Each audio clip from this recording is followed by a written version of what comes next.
Carbon cycle, these are the two papers you're going to need to do this journal entry. This one you're going to cut out dotted lines, you end up with two papers. First thing we are going to do is go ahead and glue these two papers in, just a little bit of glue, and we're going to glue them over here on the OOPS page. This paper, we're first going to write on it, discuss, and then we will glue it in when we are done writing on it. Okay? So this hopefully are themes that you're familiar with. What I'm going to show you right now, this should hopefully be at least a somewhat of a review, maybe a little extra detail. All right, so a cycle. A cycle, by definition, is something that repeats itself. The plant. What do plants need to live and grow? Water. All right, they need water. What part of the plant absorbs the water? The roots. So over here, H2O, water. It will be absorbed into the plant at the roots. What else does a plant need to grow? It needs sunlight. You see these little squiggly lines up here? That represents the sunlight. But it actually doesn't technically have to be sunlight. It just has to be light. So I'm going to put light energy. This is a form of energy being absorbed by the plant. The plant needs one other thing to be able to grow. CO2. Very good. Carbon dioxide. Carbon dioxide is a gas. It's in the air we breathe. It's actually the air we breathe out. When you exhale, carbon dioxide is being released from your body and exiting your body through the lungs. But carbon dioxide goes into the plant through the leaves. There are small little holes in the bottom of the leaves called stomata, little tiny pores that are on the bottom sides of those leaves. And in those pores, we find that is where the carbon dioxide will go into the plant at the leaves. Now, what does the plant do with this carbon dioxide, water, and light energy? Photosynthesis. So up here at the top right, process, photosynthesis. Inside most plant cells, the organelles that we call chloroplasts do the process of photosynthesis. The plant does this to make glucose. Glucose is the objective, the purpose, the why the plant does this. Glucose is what the plant wants. What does the plant make in this process? Glucose. Chemical formula for glucose is C6H12O6. It has 6 atoms of carbon, 12 atoms of hydrogen, and 6 atoms of oxygen. In the categories of sugar, glucose is a sugar. It also produces something that we appreciate, oxygen. This glucose doesn't leave the plant, but the oxygen does leave the plant. The oxygen leaves the plant through the exact same holes the carbon dioxide went into, through the stomata. But the glucose stays inside the plant, okay? That glucose, that's why I have the little leaf right here, it stays inside the plant. This is a source of energy for the plant, and it also can use it for structure, which I will explain a lot more in the future, okay?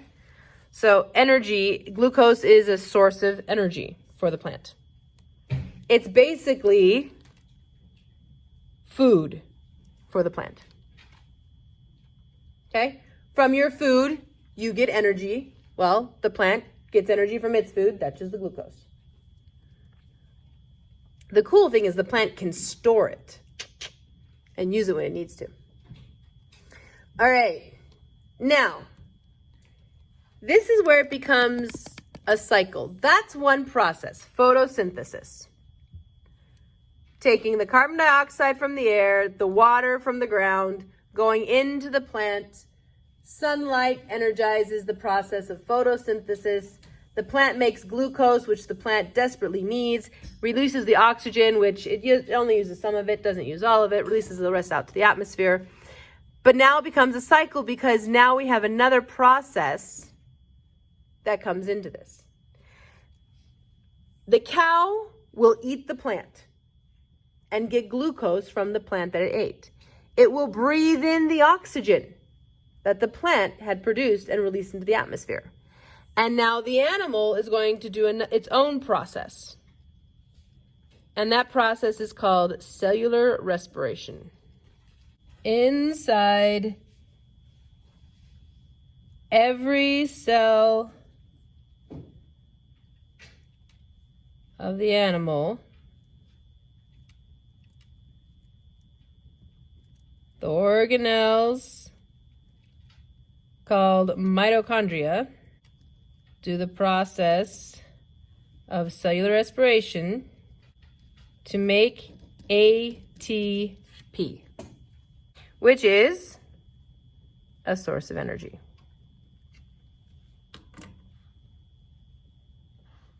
Here's the entire carbon cycle. So we have light energy.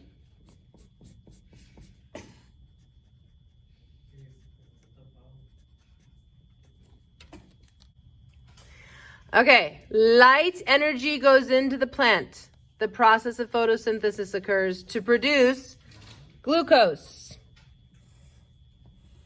which is a source of energy. That glucose gets used by the animal in a process called cellular respiration to create ATP. And ATP is a source of energy. Energy, energy, energy. We're moving energy from sunlight into a biological form that living things can use. Okay? This is the movement of energy. But at the same time, we have this cycling effect.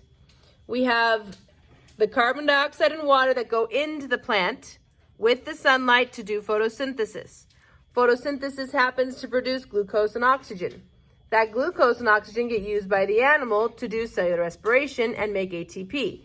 The ATP stays in the animal, but the animal is going to pee, aka water, and exhale carbon dioxide, and that water and carbon dioxide cycle back to the plant to do, once again, photosynthesis, to produce the glucose and the oxygen, to do cellular respiration, to produce the water and carbon dioxide, to do photosynthesis, and it keeps going around in a cycle, thus the carbon cycle. And we call it the carbon cycle because carbon keeps cycling through.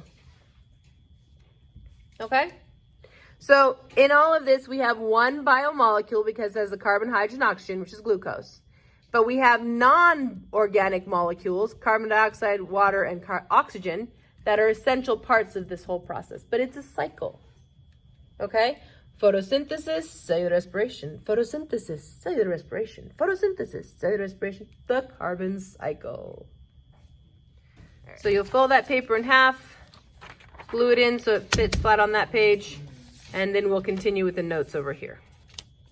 So that's how that gets glued in. So here's kind of another visual way of looking at the carbon cycle. Okay, so we have here the different elements of the carbon cycle. We have the animals, we have the plants, but it all starts here in the atmosphere. Okay, we have carbon dioxide in the atmosphere. What takes carbon dioxide out of the atmosphere? What process? Photosynthesis. Photosynthesis is the process that takes carbon dioxide out of the atmosphere and puts it into the plants. Now, those plants are either eaten by animals or they die and decompose. But first, let's talk about the animal. Let's say it gets eaten by the animal. The animal is going to do the process of cellular respiration. Okay? So right here, the animal is going to return carbon dioxide to the atmosphere. And so does the plant. Both the animal and the plant do cellular respiration. Taking that glucose and turning it into ATP as a source of energy, and in that process producing carbon dioxide that's released back into the atmosphere.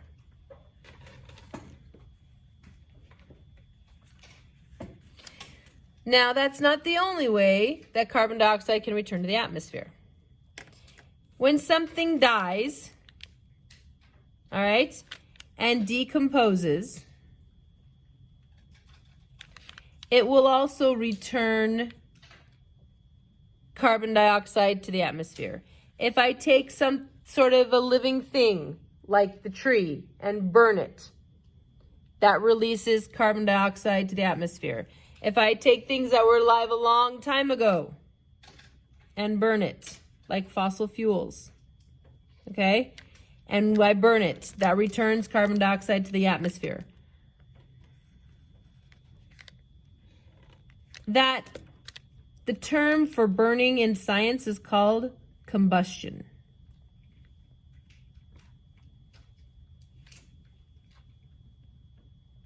De quemar algo, combustible, all right? Something that can combust.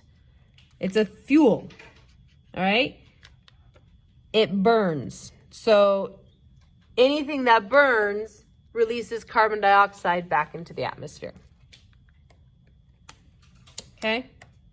So we have those processes, cellular respiration and combustion, that put carbon dioxide into the atmosphere, and photosynthesis that takes carbon dioxide out of the atmosphere.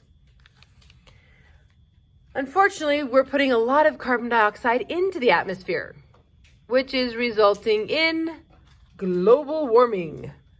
Calentamiento global. I said it. Okay? So, global warming, the burning of fossil fuels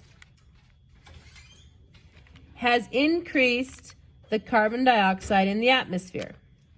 More carbon dioxide in the atmosphere traps more of the sun's heat near the surface of Earth. The consequences. What are the consequences of a warming planet? First, the polar ice caps are melting. So if you think about planet Earth, at the North Pole and at the South Pole, it's covered in ice. And that ice is melting. That's going to result in the rising of the sea levels. Coastal cities, cities that are near the coast, all right? They will be under the ocean in in probably about 100 years or 200 years, depending if we can slow it down or not. Permafrost is ground that's near the poles and under that ice that's always frozen. It's been frozen for thousands of years, tens of thousands of years, 20,000, 30,000, 40,000 years. Some of it's been frozen longer than humans have even existed. Okay? And it's starting to thaw. Well, that doesn't sound like a bad thing, except for the fact that what's in that ground? There is in that ground, in that frozen dirt, there are microbes and diseases that humans have never seen, and we have no immunity to them. They can come out and they can kill us because we can't do anything against them. We have no immunity. Our immune systems have never seen anything like them. There's also more greenhouse gases like carbon dioxide and methane that are trapped in that ground. So as that permafrost thaws, a lot more carbon dioxide gets released faster and it speeds up the process. So once it starts to thaw, this process goes even faster. It's climate change. And this we can see in my lifetime. Everywhere there's more extreme weather. The hurricanes are stronger than they've ever been before. The monsoon seasons are longer than they've ever been before. The dry places are drier than they've ever been before. Climate does change, that's a normal thing, but this is happening so quickly. A rapidly changing climate is resulting in mass extinction. Change is happening so fast that the plants and animals cannot evolve fast enough to be able to survive. Evolution is a slow process. This is happening 10 times faster than it's supposed to. So we anticipate that the species that are alive right now, all of the animals, plants, insects, bacteria, bugs, everything that's alive right now, in 100 years, 30% of them will be gone. It'll be too hot for them to survive. 30% of species, extinct. Because of this change in climate. That's all because of the carbon cycle. Once again, we are adding too much carbon to the atmosphere because of burning fossil fuels, which is carbon that's trapped in the ground. We're pulling it out of the ground and burning it, putting carbon dioxide in the air, warming the temperature of the planet, causing all sorts of climatic problems.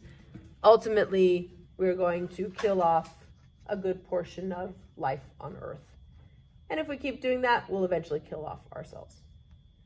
Okay, so on carbon cycle page, these notes that we did right here, go ahead and close that page, fold in half there. We're going to review the carbon cycle one more time. The first process is done by plants and other organisms, usually microscopic ones. They are what we call producers because they make their own food using this amazing process, photosynthesis. Photosynthesis is the amazing process done by plants that is vital and critical for the survival of for the existence of all life on Earth. In order for a plant to do photosynthesis, it needs 3 things. It needs 2 molecules and a source of energy. What molecules, what substances does the plant need to do photosynthesis? Water, air, and sun. All right. Water, H2O. Yes, it needs air. What is in the air? What specific chemical compound is in the air that the plants use? Carbon dioxide.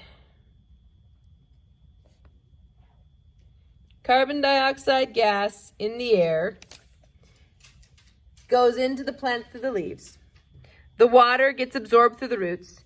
And the plants also need a source of energy. What is the source of energy used by plants? All right. Sunlight. Artificial light can also work too, but nature, sunlight. Okay. The plant gets carbon dioxide, it gets water, it gets sunlight, everything it needs, and it's going to produce 2 molecules. What are the 2 molecules produced in the process of photosynthesis? Oxygen and glucose. Oxygen, which is released into the air. It's a gas. Thank goodness, because we need that to breathe. And the other thing it produces, C6H12O6, glucose. There's another process that's vital for this to actually become a cycle. This is only half of it. What's the other half of the cycle? Plants do photosynthesis, and everything does cellular respiration. In order for an animal to do cellular respiration inside the mitochondria of every one of its cells, it needs 2 very important molecules. What 2 molecules go into the process of cellular respiration? Notice it's a cycle, remember? Oxygen and glucose. In the process of cellular respiration, it takes the glucose, it takes the oxygen, it produces What two molecules? Carbon monoxide. Carbon dioxide and water. And one other important substance, ATP. Sunlight's the source of what? Energy. For photosynthesis. Photosynthesis produces glucose. Glucose is the source of energy for cellular respiration. Cellular respiration's purpose is to produce ATP, which is another source of energy for the cell. Okay? Remember glucose? This is sugar. It's a type of sugar. So energy, energy, energy. It's all about moving energy through an ecosystem. So the carbon cycle, photosynthesis, cellular respiration, photosynthesis, cellular respiration, photosynthesis, cellular respiration, and we're using the same four molecules the whole time. Photosynthesis produces glucose and oxygen. Cellular respiration uses glucose and oxygen to produce carbon dioxide and water. Carbon dioxide and water are used to do photosynthesis. Photosynthesis produces glucose and oxygen. Glucose and oxygen are used in cellular respiration, and they produce carbon dioxide and water. Carbon dioxide and water are used in photosynthesis. Do we get the idea? A cycle?